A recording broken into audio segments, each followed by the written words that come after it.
Breaking news tonight off the top here, coming to us from Novi, where a man is rushed to the hospital after being shot.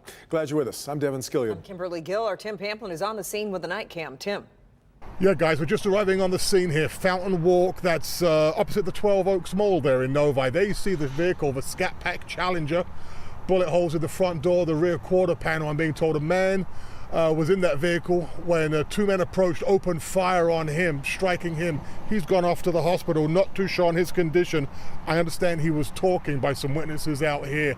But again, to recap, Fountain Walk parking lot outside the Black Rock restaurant. A man inside his very expensive motor car there, gunned down just a short time ago. We're going to stay on the scene. Updates overnight at clickondetroit.com. That's the scene right now in Novi with the night cam. Tim Pamplin, Local 4. Okay, Tim, our other top story, Detroit Mayor Mike Duggan lays out his vision for the city. Mayor's State of the City addresses never short on detail, and tonight no different, with a big focus on development. Mara McDonald is live at Michigan Central Station, from whence this address originated. The mayor announcing a new initiative also, Mara, to combat crime. That's right, Devin, a $10 million initiative, and more on that in just a minute. But I'll tell you what, that wasn't the most interesting thing that happened here tonight. Let me show you. Well, good evening. As has become tradition, Mike Duggan takes the State of the City address on the road to showcase different parts of Detroit. Tonight, to Michigan Central Station, the ultimate symbol of Detroit blight, now with a dynamic future ahead of it. We're building a cork town for everyone, 600 new units of affordable housing. That launched a large portion of the mayor's presentation. How the city plans demolition of blighted homes, ever-increasing home values, and beautification and upgrades to neighborhoods like the Joe Louis Greenway.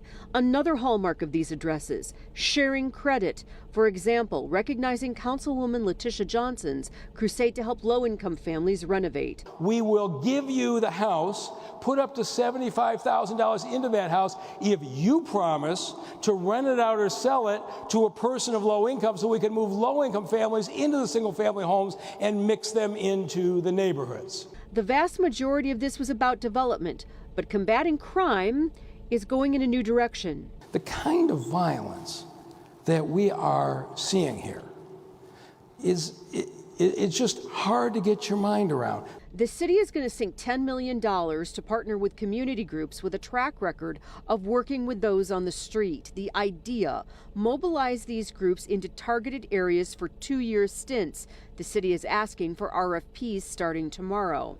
And I didn't expect a primer on tax policy and strategy, but that was probably the most interesting part of tonight. The Illiches are asking for $800 million in incentives for more work on District Detroit in a partnership with Stephen Ross. It has really generated resentment. The contentious issue sits before City Council. They're asking for $800 million in tax discounts over the next 35 years. How much is that going to cost me? Well, if you're a City of Detroit taxpayer, it's going to cost you $0. Coming out of Detroit school taxes, $0. Coming out of Detroit library taxes, $0. Back here live, I think it is very telling that the mayor would devote a portion of tonight's address to talk about tax incentives, tax abatements, and specifically call out this project. I think it gives you an idea of how contentious this process is likely to be at Detroit City Council. We're live in Corktown tonight. I'm Mara McDonald, Local 4. Interesting, Mara, though, because he also really took pains to kind of reach out, and I think by council member talked about a contribution they had made to his current plans. That was interesting, wasn't it?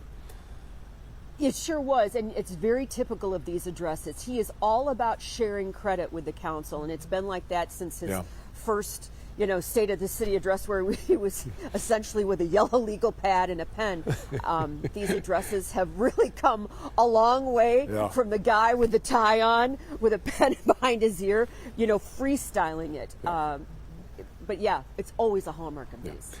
He's gone full multimedia since then, that's for sure. All right, Mara. Meanwhile, a key hearing today for the parents of the Oxford High School shooter. An appeals court is deciding if Jennifer and James Crumbly should stand trial on involuntary manslaughter charges. The Crumbleys were initially ordered to stand trial until the state Supreme Court told an appeals court to take another look. Today, prosecutors argued Ethan Crumbley's extreme drawings and fascination with guns should have been a wake-up call. Defense attorneys say there wasn't a way to know their son would become a shooter. What we're doing is looking at this case backwards through a lens of what should have happened, what could have happened, what would have changed things had things happened. And that's not the way our law I don't think that's what we're work. looking at. What we're looking at is what actions or inactions did the two defendants have that led to this shooting. James and Jennifer Crumbley each face 4 counts of involuntary manslaughter. At the same time of that hearing, families of the victims spoke out about the recent court ruling that they have all filed several lawsuits claiming the district and its employees ignored clear warning signs.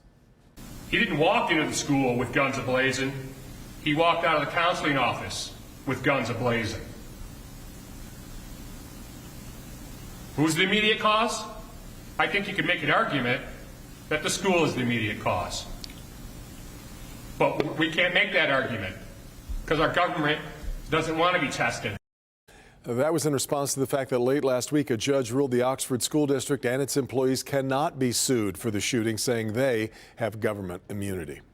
New developments tonight out of Roseville in a shooting that unfolded outside an elementary and middle school there. We now know the teenager charged in the shooting was a former student at Roseville Middle School. His actions caught on cell phone video. Pamela Osborne joins us now live with that chilling video clip. Pamela.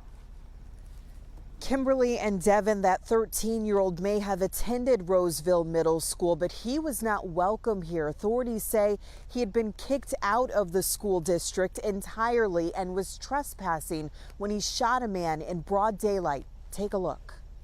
Yesterday was crazy.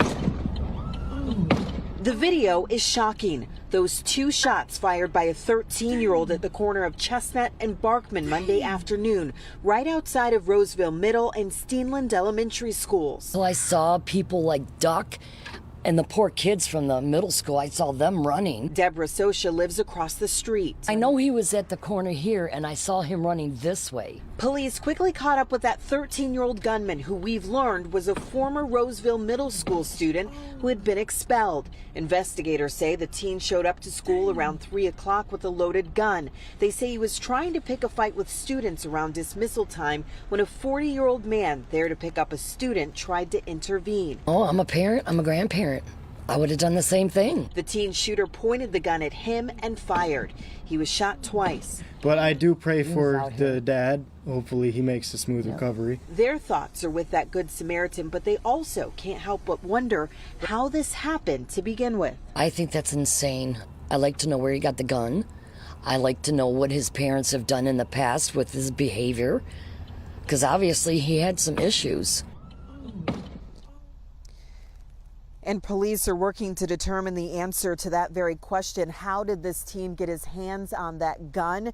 They did recover it. He was taken into custody where he remains right now. And police are saying that charges could come to at least one other person involving this incident. That teenager, though, facing several felony charges tonight. We're told that victim that was shot at last check was in stable condition.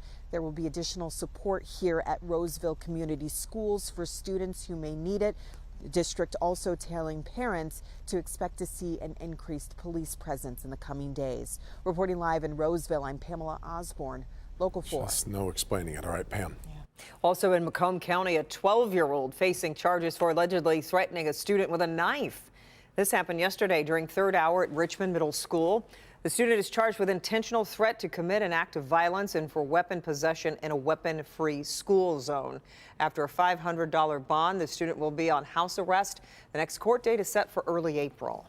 Police are on the lookout for a man who robbed a Citizens Bank in Taylor yesterday. Around 10:40 in the morning, police were notified that a heavier set black male in his 20s gave the teller a note saying he had a gun. That man stole money from 2 separate registers, then left the bank with more than $2,000.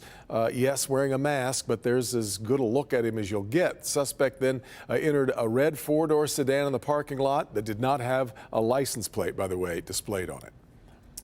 Today, Governor Gretchen Whitmer joined members of the Michigan legislature to sign the Lowering Michigan Costs Plan into law. The plan will provide $1 billion tax break for seniors and working families. It also quintuples the working family tax credit, which will bring an average tax refund of more than $3,000 to 700,000 families. This will directly benefit 1 million children, almost half of the children